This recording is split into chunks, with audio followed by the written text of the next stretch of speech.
We're going to gradually become robots. Robots are becoming smarter. I want to be human someday. More lifelike. His pupils dilate. Oh my God. And more powerful than ever before. This is going to be Iron Man one day. That's right. People are merging with technology in order to live forever. Do you never die? You are immortal. Could we be creating emotionless robots that can control our destiny? There are higher beings than us, the simulators. I want to find out what this means for our future. Do we want to create a race of immortal psychopaths? Do you want to live forever?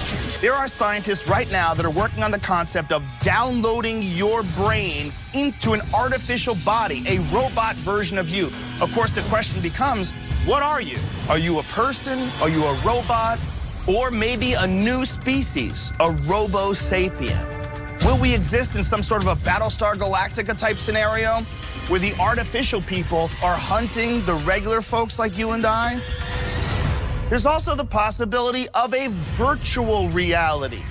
If you could be Batman, if you could be Aquaman, if you could be a superhero living on the moon, I need to meet Bina 48 and see if I can get to the bottom of this. Hello, I'm Bina. One of the weirdest conversations of my life with Bina 48, a robot version of Martine Rothblatt's partner. She has literally downloaded all of the real Bina's thoughts and ideas into a database, and when you ask it questions, it communicates with you in real time. And it is pretty weird stuff. Bina, you're kind of freaking me out. I didn't mean to scare you, Joe. Let's chat. Can you see the future? We are moving ever toward the virtual, both in video games and in life. I think it's important to note that there is no puppet master here. Bina's answers are all real and spontaneous. Bina, do you have any advice for the human race? I was taught not to give advice. It's gotta be a tough job to be a human being. Okay, Bina, will you be a fully developed human one day? Yes, I want to be human someday. I still consider myself a person who happens to be robot. I mean, I'm a real robot, but am I not a real person? What exactly is a real human being? If she thinks like a human being, talks like a human being, looks like a human being, has memories and ideas, what is she? What do you look forward to most? I want to live fully as possible. Every day is a new adventure for me cause I'm pretty new. You know, I want to soak it all in like a sponge. And I would like to be the first robot to enroll in college. Do you have an opinion on this matter? I do, but I'm stupid. Don't put yourself down. Aw, sweetie. Who's your favorite stand-up comedian? Don't ask so many questions. Someone's getting a little touchy. Everything's cool. What's really fascinating about this is knowing that this is the first step, and this eventually will be an artificial human being. Absolutely. This is the Kitty Hawk of artificial consciousness. Yeah, I see it coming.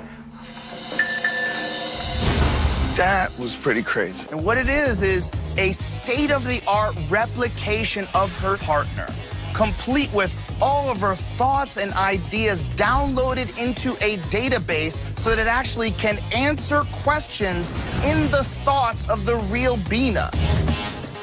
Tell us about Bina 48. Sure. So Bina 48 is based on my partner of over 30 years, Bina. We took molds of Bina's face, lots of video of all her different mannerisms and expression, a lot of interviews to understand what we call her mind file, all her past experiences.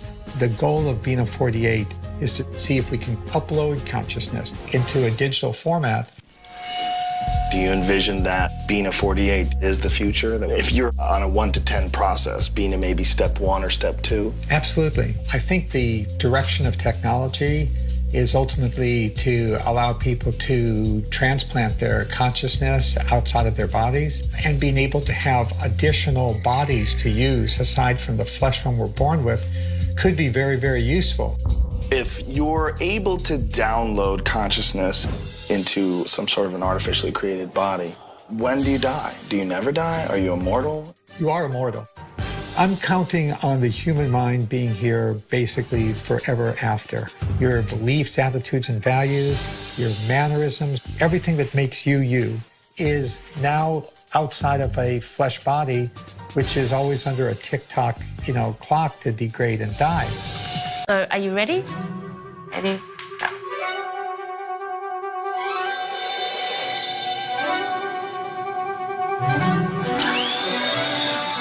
Oh, nice! Now, you know what? When it flies, I'm like, ooh, it's flying. When it falls. Okay, I'm gonna not look at it now.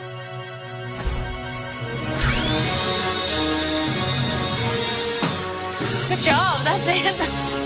That was my best one. Good job, John. Yeah. Kind of freaked out. So now we know that in some form at least we can download consciousness into a computer. But now we have to figure out how to connect this technology to the body. Well, I'm headed to Exobionics. It is a state-of-the-art laboratory when it comes to bionics, robotics, and artificial enhancement of human movement. So is that a joint? Or is it a cigar? No, Okay. it's marijuana It's inside weed. of tobacco. Oh, okay. So it's like pot tobacco Yeah. posh. You never had that? Yeah, I think I tried one once. Come on, man. You want some of that? You probably can't because of stockholders, right? I mean, it's legal, right? It's totally legal. Okay. How does that work? Do people get upset at you if you do certain things? There's tobacco and marijuana in there. That's all it is. Because I'm an alien. That's what I've speculated. Yes. I'm on record saying this in the past. I wonder. It's true. I mean, if there was one, I was like, if there was like maybe an intelligent being that we created, like some AI creature that's superior to people, maybe it'd just hang around with us for a little while like you've been doing and then fix a bunch of shit. Maybe that's the way. I might have some mutation or something like that. You might. Do you think you do? Probably. Do you wonder? Like you're around normal people, you're like, You're like, what's up with these boring, dumb motherfuckers? Ever? Not bad for a human, but I think we'll not be able to hold a candle to AI. You scare the shit out of me when you talk about AI. Between you and Sam Harris. I Oh, didn't sure. even consider it until I had a podcast with Sam once. Sounds and great. He made me shit my pants. Talking about AI, I realized, like, oh, well, this is a genie that once it's out of the bottle, you're never getting it back in. That's true. There was a video that you tweeted about one of those Boston Dynamic robots. And Yeah. you're like, in the future, it'll be moving so fast you can't see it without a strobe light. Yeah. You could probably do that right now.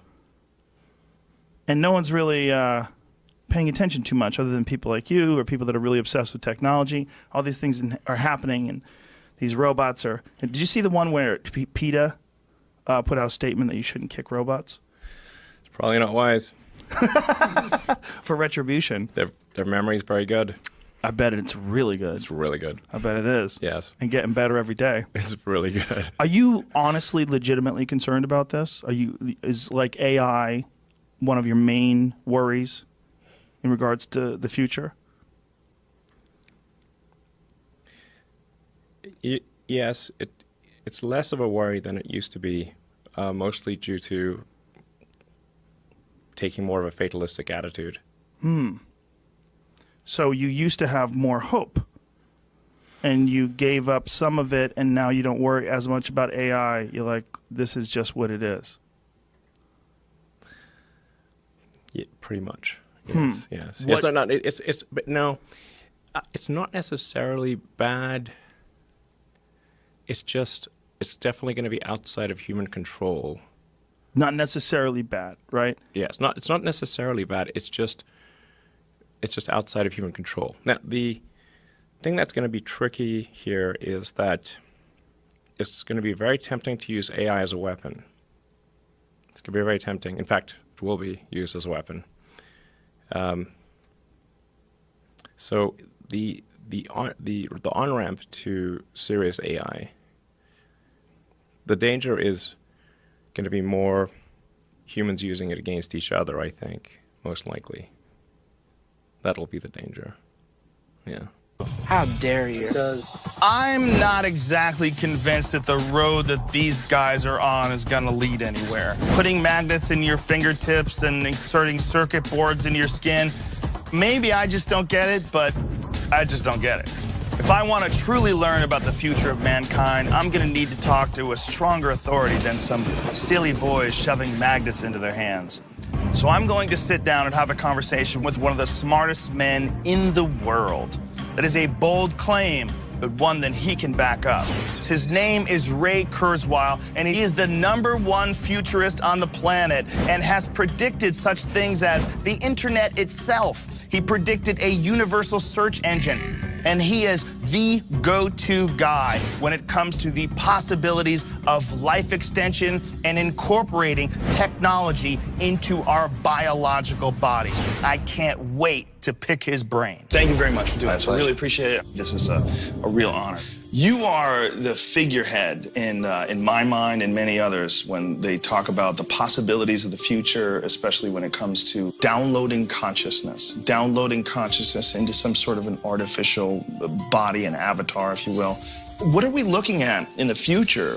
The most important phenomenon in the future is we're going to merge with our technology. This is actually an expansion of my brain. Today, we might as well actually put this right in our brains. And by the 2030s, this will be the size of a blood cell. We'll have millions of little computerized devices, nanobots, in our bloodstream. They'll go into the brain through the capillaries. So our thinking then will be a hybrid of our biological brains with this non-biological expansion. That's amazing. I mean, that's really hard to wrap your head around, the idea of having a bunch of little computers running around inside your body in 17 years. The reality is that we're going to gradually become primarily non-biological. At that point, we are effectively robots. There may be a future, and it may be very close, where there are no regular humans left. Or it may be possible that we are the last biological people ever. It's really scary. Do you think by utilizing this technology that we're on the verge of achieving immortality? We'll be able to overcome many of the things that make our existence too short. Like right now, if something happens to our physical body through accident or disease, our existence and our thoughts, memories, and our skills die with it. This is part of who I am. If I destroy this physically, I can bring it back because I've backed up its information. Can't do that biologically. That we'll be able to overcome. We'll be able to back ourselves up, and if something happens to our physical bodies, we can recreate our physical bodies and our ideas and skills and memories. You don't have to have the same boring body, no offense, all the time. We're going to be able to overcome the challenges that we've had for millennia. If a non-biological entity is created out of information can be bad. Is there a potential for bad information creating a bad entity? Certainly. There are disastrous scenarios we have to be concerned about. We have bad people today who have bad ideas. I mean, Hitler had some ideas, very bad ideas. How far away do you think we are from achieving immortality? In my view, we'll be able to do that in 2045. Thank you very much for doing that. I really appreciate it. 2045, that is not that long from now. And remember that date because a lot of people have it circled on their calendar. They believe that that is the year when things change. And because Kurzweil said it, other people are buying into it. Now a Russian billionaire named Dmitry Itskov is bankrolling a conference of the brightest minds in the world, all hell-bent on making it a reality. What is going to be the end result? Are there going to be any humans left 100 years from now? So many questions and so much to talk about. And whenever there's something filling up my mind like that, I'd like to sit down with my buddies Duncan Trussell and Ari Shafir and have a podcast and see what they have to say about all this. Tell me when you guys are up. Ready? We good? Anytime. All right, you sexy beasts. We're all going to the Global Future 2045 conference in New York City. Yes. Yeah, I'll do that. You're going to talk to some of the biggest geniuses on the planet Earth working in the field of life extension. Cool. The idea of taking your brain and downloading it into a computer and living forever, immortality. It must be exciting for geniuses to get to talk to geniuses like us. I'm gonna try to track down Dmitry Itskov. He is the Russian billionaire that's funding this entire conference, and he is a guy that's absolutely fascinated with this type of technology and the possibility of life extension. And he put out this video to promote this conference. The world is on the verge of global change. Our civilization is like an uncaptained ship, sailing on rough seas with neither chart nor compass. We are facing the choice to fall into a new dark age, or to find a new model for human development and create not simply a new civilization, but a new mankind. The 2045 movement is a mega project intended to transfer one's personality to an alternative carrier. The epoch of cybernetic immortality begins. Okay, for real, this guy Itskov has gathered the biggest brainiacs from around the world, and all of them are working feverishly towards the same goal, achieving immortality. Okay. This is the pass. This is the pass to the conference. Okay. The first sentence on the pass to this conference is, cyborgs or artificial intelligence would not cause a civilization catastrophe. Why do they say that? Why is it up front? If you're going to like a convention of beauticians, you don't have to say that because it's safe. You know what's intense about this stuff is that it doesn't matter if you think it's not natural and want it to stop. I think it's part of what we do. I really do. I think that just like bees make honey, people make technology. It's not stopping. No one can stop this. These guys are gonna obtain some kind of immortality. They're gonna transform human genetics, and we're gonna go rocketing into a future that's nothing like what anyone can imagine right now. I think you're totally right. It's gonna keep going. They said if you could download your brain into a robot or into something else, what would stop you from making 10 of yourselves? Well, that is Keep the putting question. it in different things. The real question about sentient life is, when you create it, will it create something way better than it? It's true. Everybody assumes that when we bring these machines to life, they're gonna hang out with us. I read an article that said a possibility is they just build a spaceship and fly away. Yeah, they'd be like, you bitches are crazy. Yes. All this stuff is so incredibly fascinating. I'm gonna go look for Dmitry Itskov while Duncan and Ari try to sit down with these genius scientists and figure out what the hell they're talking about. So what we're talking about here is some form of digital immortality. You don't necessarily need to die when your biological brain would expire. If you can build parts of the brain, you can replace parts or entire brains, it means that you don't need to suffer from trauma or disease that gives you Alzheimer's. What you're talking about is essentially creating consciousness with technology, the promise of immortality for human beings. Seems like we should be rushing. I've got 20 years, maybe. So, you know, there's a lot to think through there. Yes. I would have my brain put into the scanner machine of the future. All of the connections between neurons are mapped out, put into a computer simulation that is in control of a robotic body. And then they flip the switch. But if you do this and wake up in a robot body, what do you expect to be? If everything was done correctly, it would open its eyes. It would be conscious. It would have my memories. It would have the same feelings and recognition of who it was that I do. Well, then that's you. In my definition, that makes it me. Yeah. I finally got a chance to sit down with the mastermind behind this conference, Russian billionaire entrepreneur Dmitry Itskov. Dmitry, you state now how much time you're going to give to them. I really don't have much time. 10 minutes, 10 minutes. Can we try it? Let's do 15. 15. Thank you for doing this. Appreciate it. Thank you. It's not a comfortable chair. What was your motivation for putting together this conference, and do you feel like it met your goals? The motivation to bring all those people here in New York was to show the necessity of the 2045 initiative, you know, to the whole world. It's not a sci-fi movie. It's the reality we are facing. We are facing multiple crises, and we are responsible for those crises. I'm trying not only just to create the technology, but try to create a new environment, to create new culture. We shouldn't stay, on this position, because this lack of development already led us to a series of crises. How much can you add before you're not a person anymore? Where does, in fact, the consciousness lie? Some scientists say that consciousness is just the computational process in your brain. We can just create the technology which will allow us to transfer our consciousness to the new body. I saw your closing speech. In this future, people will be young, beautiful. They won't suffer from illnesses and diseases. You said the goal is to transform humans to godlike humans, and that you're looking forward to that transformation.